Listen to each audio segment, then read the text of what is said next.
dan bersama rohmu. Inilah Injil suci menurut Santo Lukas. Dimuliakanlah Tuhan. Pada waktu itu Yesus mengemukakan perumpamaan ini kepada murid-muridnya. Perhatikanlah pohon ara dan pohon apa saja. Apabila kalian melihat pohon-pohon itu sudah bertunas, kalian tahu dengan sendirinya bahwa musim panas sudah dekat.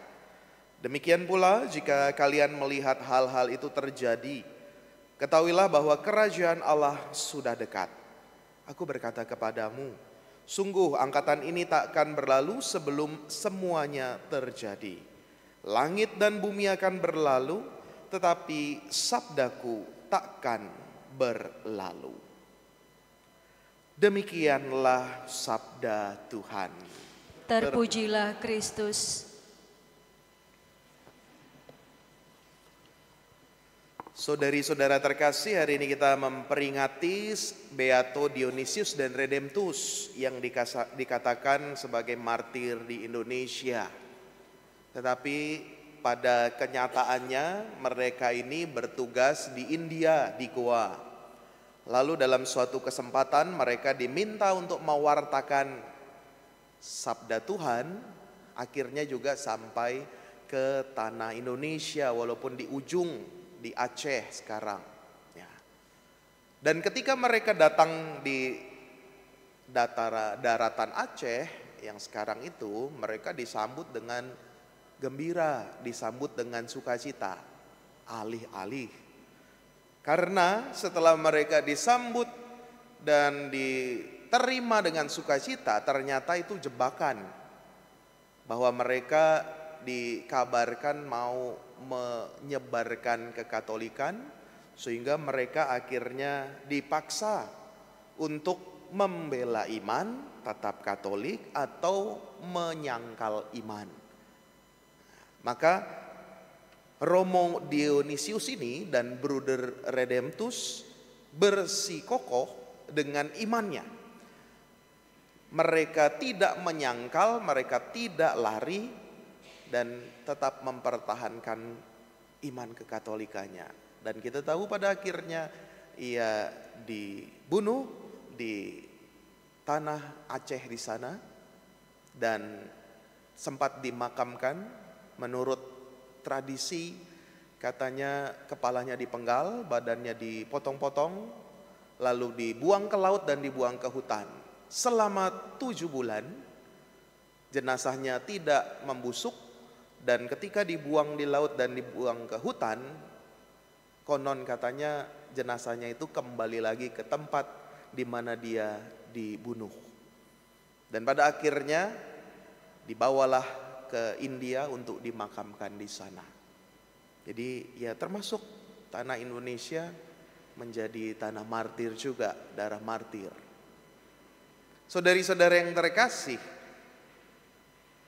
Romo Dionysius dan Bruder Redemptus ini tadi mempertahankan imannya, tetap setia kepada Tuhan Yesus.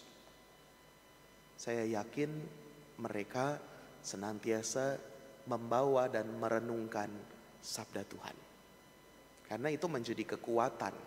Mereka mau mewartakan sabda Tuhan, mau mewartakan kerajaan Allah. Dalam bayangan saya pasti mereka itu sungguh mencintai, sungguh menghayati sabda Tuhan itu sendiri.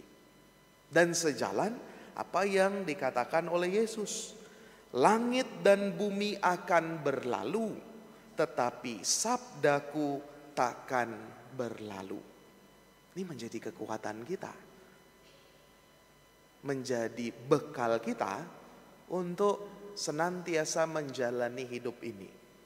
Bahwa kitab suci, sabda Tuhan itu punya banyak fungsi sebenarnya.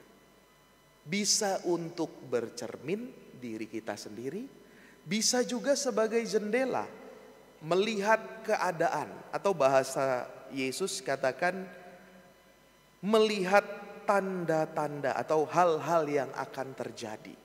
Dan dari situlah kita punya jendela. Selama kurang lebih 2000 tahun Sabda Allah itu senantiasa tidak berubah dan bergema senantiasa dalam hidup kita. Paling tidak seminggu sekali ketika kita mendengarkan sabda Tuhan di gereja. Syukur-syukur setiap hari. Karena sekarang sudah banyak sekali ya, video-video yang merenungkan sabda harian. Bahkan di aplikasi e-Katolik saja, nggak perlu baca, sudah ada yang bacain. Sampai ada voice note apa-apa itu ya, ada recordingnya, sudah dibacakan. Maka kita diajak untuk senantiasa berpegang teguh pada sabda Tuhan yang takkan berlalu ini.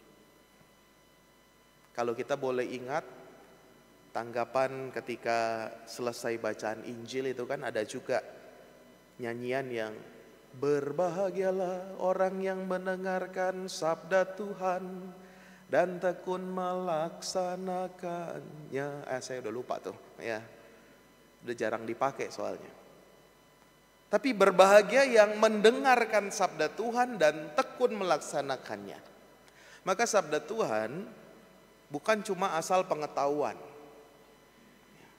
Sabda Tuhan bukan juga soal hanya penghayatan. Tapi sabda Tuhan harus selalu diwujudkan. Jadi jangan cuma ada di kepala, jangan cuma ada di dalam hati, tetapi sabda Tuhan juga harus diwujudkan. Itu yang menjadi kunci bagaimana Romo Dionysius dan Bruder Redemptus tetap setia pada imannya. Dan akhirnya menyuburkan juga, menjadi kebanggaan bagi kita juga, bahwa di tanah negeri ini pernah ada martir yang membela iman. Dan kita juga diajak untuk demikian. Semoga sabda Tuhan yang kita dengarkan sungguh kita pahami, kita hayati, dan kita wujudkan. Kita bersyukur atas berkat Yesus yang boleh mewartakan sabdanya pada kita. Mari kita sampaikan doa-doa kita. Bapa yang Maha Baik, kami mohon berkat